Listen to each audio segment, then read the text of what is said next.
దండకారణ్యం, అరణ్యంలో ప్రవేశించడం జరిగింది కథ. రాముడు అరణ్యంలోకి ప్రవేశించాడు. ఎక్కడికి ప్రవేశించాడు? దండకారణ్యంలోకి ప్రవేశించాడు. మన కాండ కూడా అరణ్య కాండ కూడా ప్రారంభం అయ్యింది. కథ ఇక్కడికి రాముడు ముఖ్యమైనటువంటి దట్టమైనటువంటి అడవిలోకి ప్రవేశించాడు.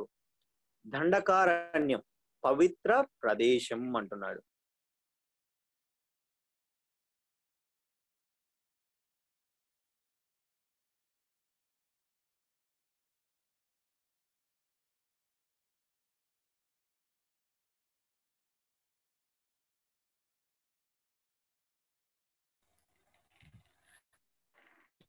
దండకారణ్యం అనేది పవిత్ర ప్రదేశం ఎందుకంటున్నామంటే, మనం చూస్తూనే ఉన్నాం మనకు చుట్టుపక్కల, మన ప్రాంతానికి కాకుండా రాయలసీమ కానీ, తెలంగాణ కానీ, కోస్తా కానీ, తెలంగాణ కానీ, తమిళనాడు, కర్ణాటక అనేకమైనటువంటి పుణ్యక్షేత్రాలు ఉన్నాయి.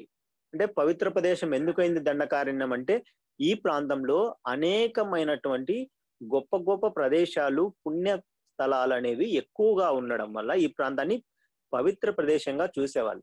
ఆనాడు ఉత్తర భారతదేశంలో ఉన్నటువంటి రాజ్యాలు ఎక్కువగా ఉండేవి, ప్రశాంతమైనటువంటి ప్రదేశం కాదు. అంటే ఎప్పుడు రాజులు కొట్లాటలు, యుద్ధాలు ఇలా జరిగేవి. దండకారణ్యం దక్షిణ భారతదేశంలో చాలా ప్రశాంతమైనటువంటి ప్రదేశము, అనేక పవిత్రమైన ప్రదేశాల యొక్క యాత్రలు ఎక్కువగా మునులు చేసుకునేవి, తపస్సు చేసుకోవడానికి దక్షిణ భారతదేశాన్ని ప్రముఖంగా చూసుకునే వాళ్ళు. కాబట్టి అంత పవిత్రమైనటువంటిది దండకారణ్యము. ఇక్కడ ప్రశాంత ప్రదేశము. అంటే ఎందుకు ప్రశాంతంగా ఉందంటే, రాజ్యాలు, రాజులు, జనాలు తక్కువగా ఉంటారు. ప్రశాంతమైనటువంటి ప్రదేశం ఇది. మునుల ఆశ్రమాలు ఎన్నో ఉన్నాయి. మునులు ఎంతమంది ఉన్నారంట?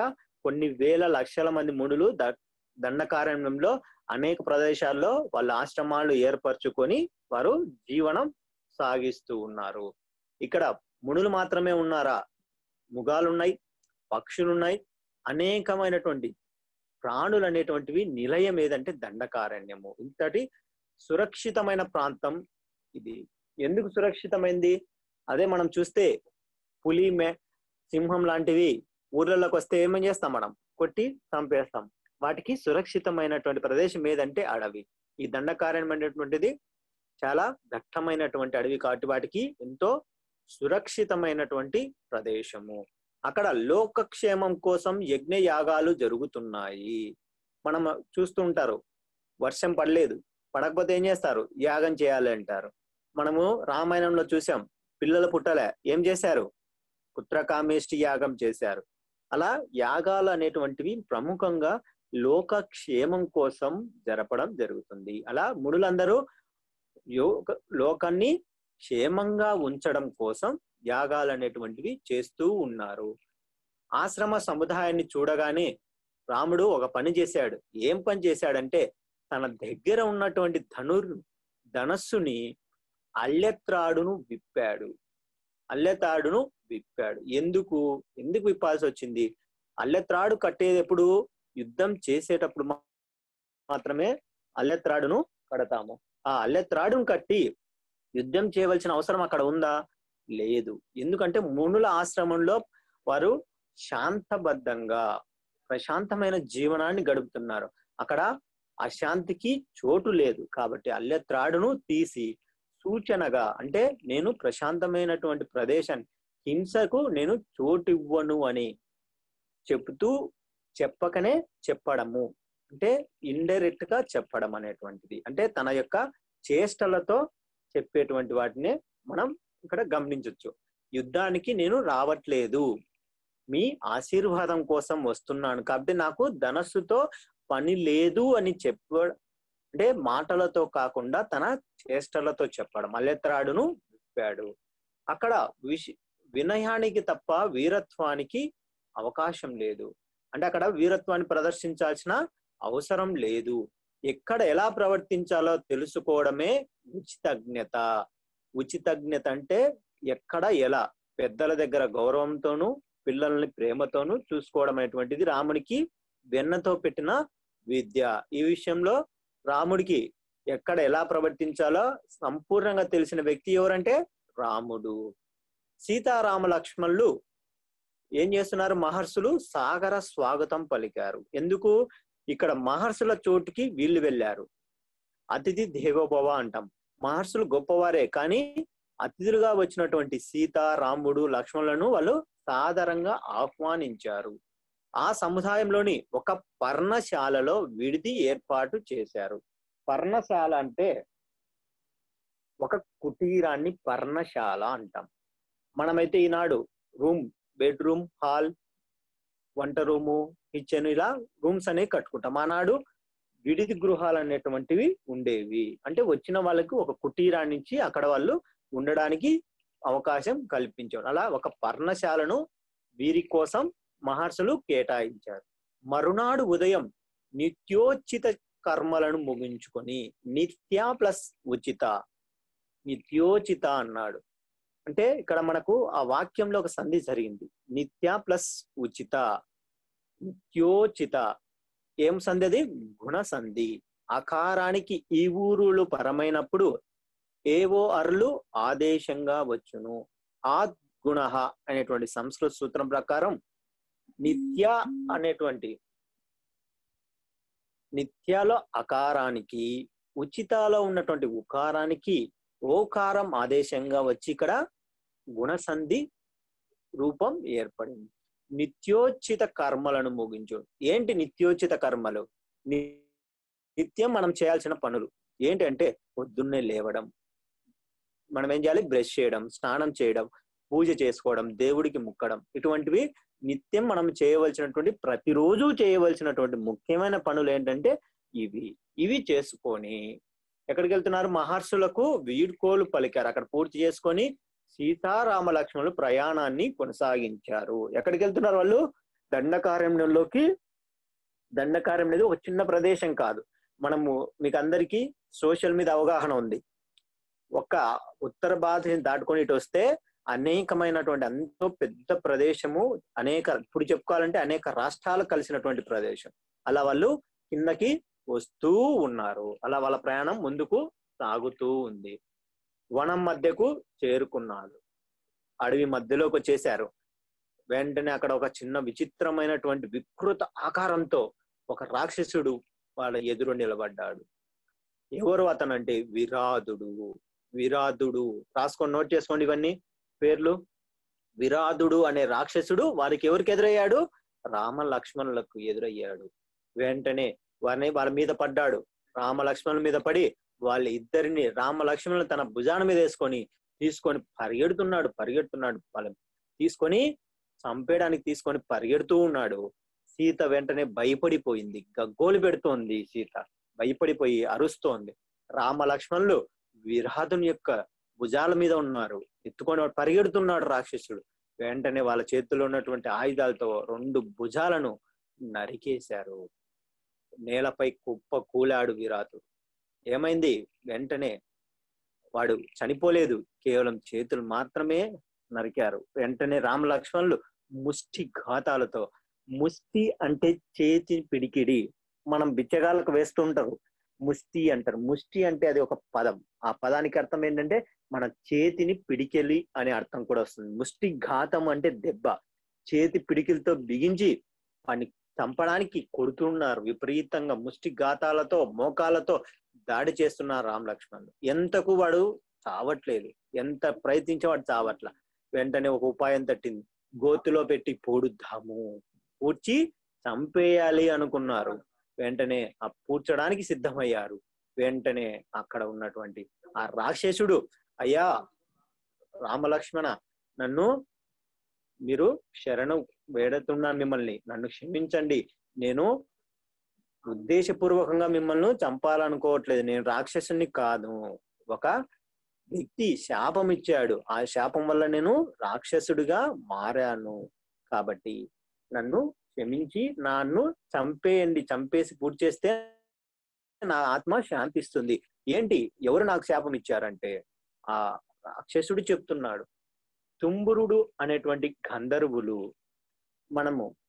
మన సాహిత్యంలో మానవులు దేవతలు కాకుండా గంధర్వులు, కిన్నెరులు, కింపురుషులు అనేటువంటి దేవత సమానమైనటువంటి కొంత వ్యక్తులను ప్రస్తావన అనేటువంటిది మన సాహిత్యంలో ఉంది. అలా గంధర్వులు మాయా విద్యలు తెలిసినటువంటి వారు, దేవతల్లో సమానమైనటువంటి వారు గంధర్వులు. అలా ఒక గంధర్వుల్లో ఒక వ్యక్తి అయినటువంటి తుంబురుడు అనేటువంటి ఒక వ్యక్తి శాపం అనేటువంటిది ఈ రాక్షసుడికి రావడం జరిగింది. ఆ శాపం వల్ల ఇతను రాక్షసుడుగా మారాడు. అయితే ఈ రాక్షసుడు, విరాధుడు అనే రాక్షసుడు ఆ తుంబురుడి క్షమాపణ కోరితే అతను ఒక శాప విమోచనానికి సూచన చేశాడు. ఏంటంటే, విరాధ, నువ్వు వచ్చే జన్మలో రాక్షసుడిగా పుడతావు, శ్రీరాముడు వచ్చి నిన్ను చంపిన తర్వాత నీకు శాప విమోచనం అవుతుంది, కాబట్టి నిన్ను చంపేస్తున్నాము అని చెప్పడం జరుగుతుంది. వెంటనే అక్కడ తెలిసినటువంటి శామ విముక్తి కలుగుతున్న కుబేరుని మాటలను ఈ విధంగా, కుబేరుడు గంధర్వులకు అతడు అధిపతి, అతను కూడా ఈ విధంగా అతనికి రాక్షసునికి చెప్పడం జరిగింది. దగ్గరలో ఉన్నటువంటి ఈ విధంగా నన్ను చంపండి, నాకు శాప విమోచనం కలుగుతుంది, నేను శాపాన్ని రాక్షసుడిగా నా యొక్క జన్మను పూర్తి చేసుకుంటాను అని చెప్పాడు. అయితే చివరగా ఆ రాక్షసుడు ఒక మాట చెప్పాడు. ఏంటంటే, అయ్యా రామా, ఇక్కడికి దగ్గరలో ఎవరున్నారంటే శరభంగ మహర్షి. ఇది కూడా రాసుకోండి. మొదటగా కలిసినటువంటి రాక్షసుడు ఎవరు? విరాధుడు అనేటువంటి రాక్షసుడు. విరాధుడు రాక్షసుడు ఎవరిని కలవమని చెప్పాడు? శరభంగ మహర్షిని దర్శించుకోమని, శుభం జరుగుతుందని చెప్పాడు. వెంటనే తనను గోతిలో పూడ్చమన్నాడు. ఎందుకు? పూడ్చితే అతని యొక్క రాక్షస జన్మ అంతమైపోతుంది. అతను చెప్పినట్టుగానే ఆ రాక్షసుని పూడ్చేశారు. అతను ఏం చెప్పాడు? ఎవరిని కలవమన్నాడు? శరభంగ మహర్షిని కలవమని చెప్పాడు. అందుకని రామ లక్ష్మణులు సీతా సమేతంగా శరభంగ మహర్షిని కలవడానికి బయలుదేరారు. శరభంగుడు మహాతపస్వి, దైవ సాక్షాత్కారం పొంది. ఇతను ఎవరు? ఒక మహర్షి. ఇతడు దైవ సాక్షాత్కారం పొందినటువంటి వ్యక్తి, అంతటి గొప్ప వ్యక్తి.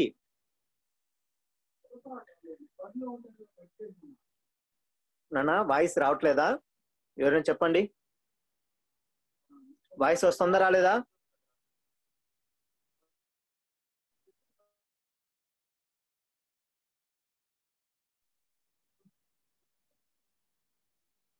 ఓకే నాన్న, వాయిస్ వస్తుందా? వస్తుంది అనుకుంటున్నా. ఇంకేదన్నా ఉంటే మెసేజ్ చేయండి, చాట్ చేయండి. ఈ శరభంగ మహర్షి దగ్గరికి వెళ్ళారు.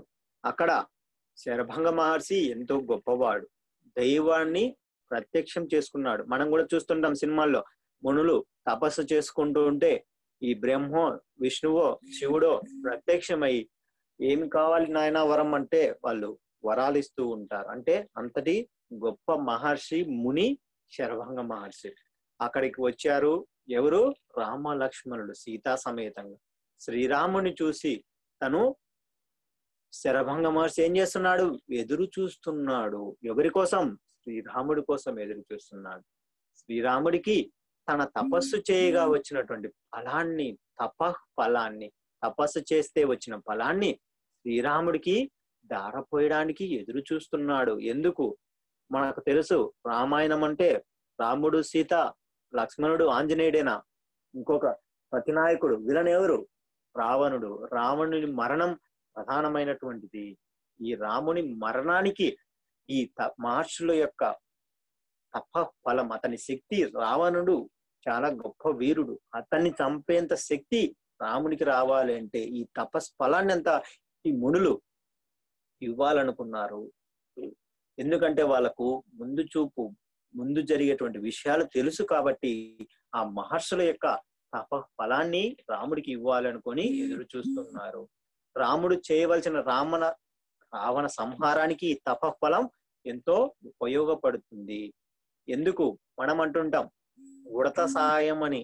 అంటే ప్రతి పనిలో మనమంటూ ఒక చిన్న మన వంతు సాయం అనేటువంటిది చేస్తూ ఉంటాం. ఇలా ఈ మహర్షులు కూడా రావణాసురుడి యొక్క సంహారం అనేటువంటి మహా కార్యంలో తమ వంతుగా చేయవలసిన సహకారం ఏంటంటే ఈ తపఫలాన్ని రాముడికిచ్చి రాముని యొక్క శక్తిని పెంపొందింప చేయడం. అక్కడ జరుగుతుంది. అక్కడికి చేరువలోనే ఉన్న ఒక మహర్షి సుతీష్ణ మహర్షిని దర్శించమని రామునికి సూచించాడు. శరభంగ మహర్షిని కలవమని ఎవరు చెప్పారు? విరాధుడు అనే రాక్షసుడు చెప్తే శరభంగ మహర్షి సుతీక్షణుడు అనేటువంటి మహర్షిని కలవు అని రామునికి సూచించాడు. ఇవి మనం ఆర్డర్ అనేటువంటిది, వరుస క్రమం అనేటువంటిది ప్రముఖమైనది. ఎందుకంటే మనకు ప్రశ్నల్లో 4 వాక్యాలు ఇచ్చి ఆ వాక్యాలు వరుస క్రమాన్ని గుర్తించండి అనేటువంటివి మనకు 2 పేపర్లు పెట్టినట్లయితే, పేపర్ 1, పేపర్ 2, మొదటి పేపరు, రెండవ పేపరు పరీక్షా పత్రాలు ఉన్నట్లయితే వరుస క్రమాన్ని మనకు అడుగుతున్నారు. ఒకవేళ ఒకటే పేపర్ ఉన్నట్లయితే, ఒకవేళ ఉండకపోవచ్చు వరుస క్రమం, 2 పేపర్లు ఉన్నాయంటే ఖచ్చితంగా వరుస క్రమం అనేది ఉంటుంది. కాబట్టి మీరు వరుస క్రమాన్ని రాసుకోవాలి. దండకారణ్యంలోకి చేరడం, మొదట ఎవరిని కలిశారు? మామూలు మహర్షులు, మునులను కలిశారు. తర్వాత విరాధుడు రాక్షసుడు, తర్వాత శరభంగ మహర్షి, తర్వాత సుతీష్ణ మహర్షిని కలవమని సూచించాడు, సలహా చెప్పాడు. ఎవరు? శరభంగ మహర్షి. అలా ఏం చేస్తున్నాడు శరభంగ మహర్షి? ఎదురు చూస్తున్నాడు. తన తపఫలాన్ని అంత ఇచ్చి తన జన్మను చాలించడం కోసం ఎదురు చూస్తూ తన తపఫలాన్ని రాముడికి ధరపోసి అతడు చూస్తుండగానే దేహాన్ని విడిచి అగ్ని తేజస్సుతో బ్రహ్మలోకం చేరాడు. మనం మోక్షం అంటుంటాం. మహర్షులు ఎందుకు తపస్సు చేస్తుంటారు? ప్రధానంగా మోక్షం కోసం.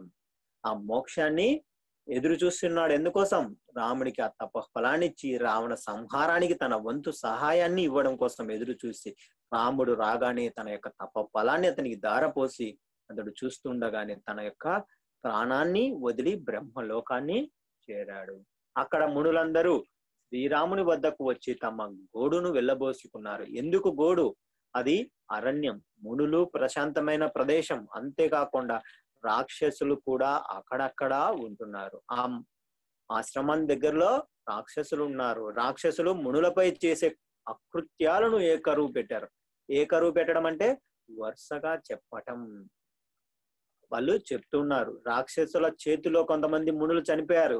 చనిపోయిన తర్వాత అక్కడ వాళ్ళు తిని వాళ్ళని చంపి అక్కడ పడేస్తున్నారు. వారి కరేబరాలు గుట్టలు గుట్టలుగా పడి ఉన్నాయి, గుట్టలు గుట్టలుగా ఉన్నాయి. వాటిని చూపించారు. చూడండి రామా, ఎంత వాళ్ళు ఆ రాక్షసులు చేసినటువంటి నిర్వాకం ఎలాంటిదో, రాక్షసుల నుండి రక్షించండి మమ్మల్ని అని వాళ్ళు ప్రార్థించారు. వారితో శ్రీరాముడు ఏమంటున్నాడంటే, మహాత్ములారా, మీరు నన్ను ప్రార్థించడం తగదు. మనం అంటుంటాం రిక్వెస్ట్ చేయొద్దు, ఆర్డర్ వెయ్యి అని. అంటే ప్రార్థన వద్దు, ఆజ్ఞాపన. ఎందుకు? మీరు మునులు రాముడి కంటే గొప్పవారు, పెద్దవారు. కాబట్టి మీరు నన్ను ప్రతిమాలద్దు, ప్రార్థించవలసిన అవసరం లేదు, ఆజ్ఞాపించండి, నేను చేస్తాను. ఇది రాముని యొక్క వినయానికి చిహ్నము. తను ధనుర్విద్య ఉంది చేతిలో, అంటే గొప్పవాడు, ధనుర్విద్య రాక్షసుని చంపాలనే శక్తి ఉన్నది కాబట్టి నేను గొప్పవాణ్ణి అనుకోవట్లేదు. మునుల కంటే నేను గొప్పవాణ్ణి ఏమి కాదు, సాధారణమైన వ్యక్తిని అని తన అహంకారం లేకుండా వినయాన్ని ప్రదర్శిస్తున్నాడు రాముడు. ఇలా అక్కడి నుంచి సీతారామ లక్ష్మణులు సుతీష్ణ మహర్షి ఆశ్రమానికి చేరుకున్నారు. ఈ సుతీష్ణ మహర్షి కూడా రాముని కోసం ఎదురు చూస్తూ ఉన్నాడు. సుతీష్ణ మహర్షి దేహం విడవకుండా ఉన్నాడు. శరభంగ మహర్షి లాగే అతను కూడా తన తప ఫలాన్ని రామునికి ఇచ్చి చనిపోవాలనే ఉద్దేశంతో ఉన్నాడు. అక్కడికి వెళ్ళంగానే తన శక్తి, తపశక్తినంతా రామునికి ధారపోశారు. వెంటనే మరునాడు వారు మహర్షి ఆశ్రమం నుంచి అనుమతి తీసుకొని ముందుకు బయలుదేరారు. ఇక్కడికి వాళ్ళు ఎక్కడికి బయలుదేరారు? ఇంకా ముందుకు వెళుతూనే ఉన్నారు. ఓకేనా? ఇక్కడికి మీరు ఈరోజు జరిగినటువంటి విషయాలు ఒకసారి నోట్ చేసుకున్నది ఒకసారి చాట్ చేయండి. మొదట జరిగినటువంటి అంశాలు, మొదటగా దండకార్యంలో ఏ అరణ్యంలోకి వెళ్ళారు నాకు మెసేజ్ చేయండి. ఇంకా ఎవరు చేయలేకున్నారు? ఏ అరణ్యం పేరేంటి? మాట్లాడతావు మహంతేష్? ఏదైనా మాట్లాడాలనుకుంటే రైజ్ హ్యాండ్, లేదంటే చాట్.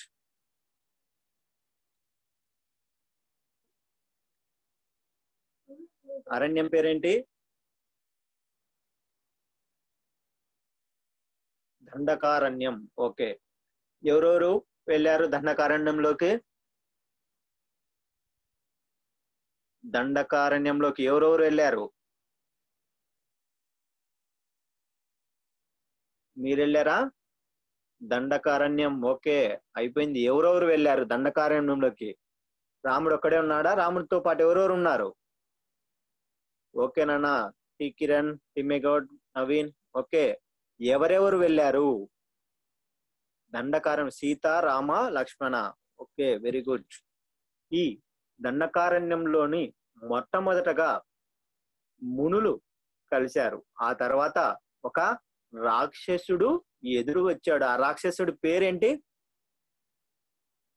ఓకే, రామ, లక్ష్మణ్, సీత కరెక్టే. తర్వాత ఏ రాక్షసుని పేరేంటి? రాక్షసుడు ఎదురు వచ్చాడు. ఆ రాక్షసుని పేరు విరాధుడు.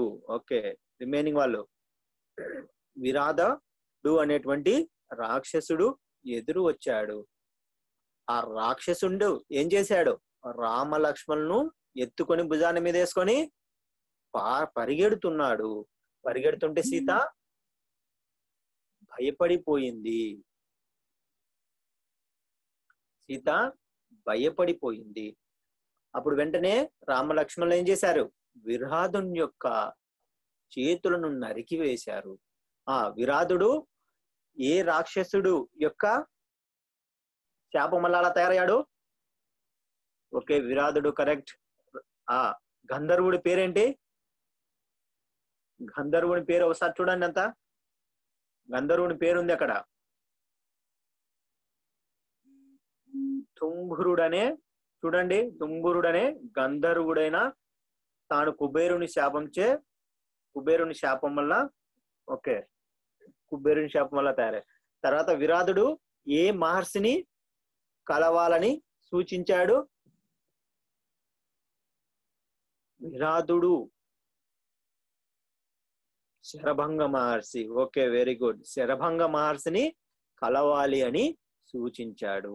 శరభంగ మహర్షి ఏం చేశాడు? తన తపశ్శక్తిని అంతా రామునికి ధారపోశాడు. ఎందుకంటే కాబోయే కార్యం, రాగల కార్యం ఏంటి? రావణ సంహారం జరగబోయేటువంటి దానికి రాముడి శక్తిని పెంచడం కోసం శరభంగ మహర్షి తన తపశ్శక్తిని ధారపోశాడు. శరభంగ మహర్షి ఎవరిని కలవమని సూచించాడు? సలహా ఇచ్చాడు. శరభంగ మహర్షి ఎవరిని కలవమని చెప్పాడు? ఓకే, సుతీక్ష్ణ మహర్షిని కలవమని చెప్పాడు. సుతీక్ష్ణ మహర్షి కూడా తన తపశ్శక్తిని అంతటిని ధారపోశాడు. ఇక్కడ ఈ తపశ్శక్తిని ఎందుకు? రావణ సంహారం, రాబోయే మహాకార్యం కోసం, రాముడి శక్తి సామర్థ్యాన్ని పెంచడం కోసం శరభంగ మహర్షి, సుతీక్ష్ణ మహర్షి వీళ్ళందరూ కూడా వారి యొక్క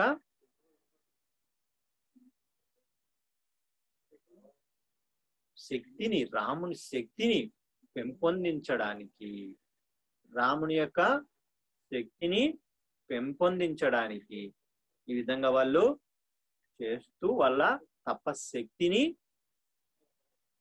పెంచుతూ. ఏ కాండ?